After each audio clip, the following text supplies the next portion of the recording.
When I grew up, I had a very, very close friend. I spent a lot of time at his house for Shabbos. He spent a lot of time by me. Since we're little kids, we have pictures growing up together. And we're going back a very long time when I was a teenager. And he had a brother that was off the derech. Now this is going back about 30 years ago, 35 years ago, before it was fashionable. And his brother, looking back, was very interesting.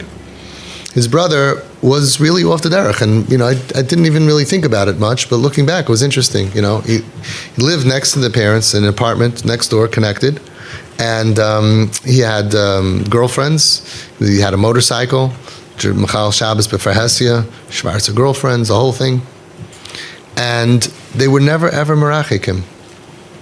He was always a part of the family. His long hair and all of his craziness and everything.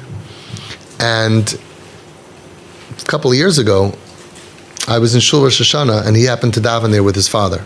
His father was very sick, and I spent the whole Rosh Hashanah looking at this guy, this big, huge balavera. He was there with his yarmulke and his talis, and the whole davening, he was taking care of his father, turning the pages for his father, singing with his father, Rosh Hashanah davening, saying the words for his father, wiping his father's face, took him to the bathroom. It's unbelievable. You never know 30, 40 years later what's going to be. And just recently, this year, this man was nifter. And I went to the shiva. And I went to my friend and to his older brother, this boy who was the bum. And he was telling me how he's learned daf yomi. And he told me, he said, I feel like since I started learning daf yomi, in this machzer, just a year ago, I feel like my father was like, okay, now I can move on. Like now I got you back enough. Like now my father felt like his mission on this earth is over.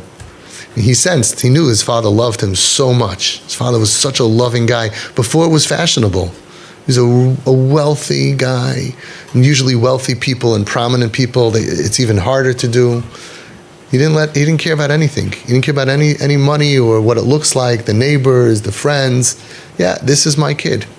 Showered this kid with tremendous ahava, and now he's learning daf yomi. And he says, I feel like since I'm learning every day, my father was like, okay, I've done my job here. It means he knew it. He knew how his father, even in his own mind, he never would have agreed to that 30 years ago, that my father's here to take care of me and to set me back on the right path. But now that he's back, he looks at things differently. He realizes my father's mission in life was to take care of me. How did he take care of you? What was the Musar Seder he had with you? Nothing. Tremendous ahava. Never said, I'm going to disown you.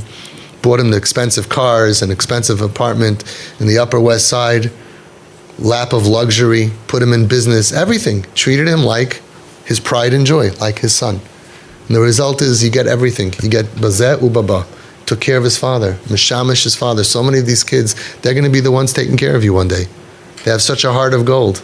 So many stories of kids down the road, how they take care and they care for their parents. And he's even learning daf yomi. Unbelievable level. Not stam learning daf yomi. He told me he was on vacation in some island somewhere. Traveled with his Gemara on the plane, sitting and learning the daf.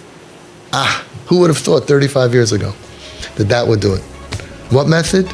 Love. Love, tolerance, patience, tefillah, all the good stuff. The 5 T's, Torah, tefillah, tshuva, tzedakah, tipi.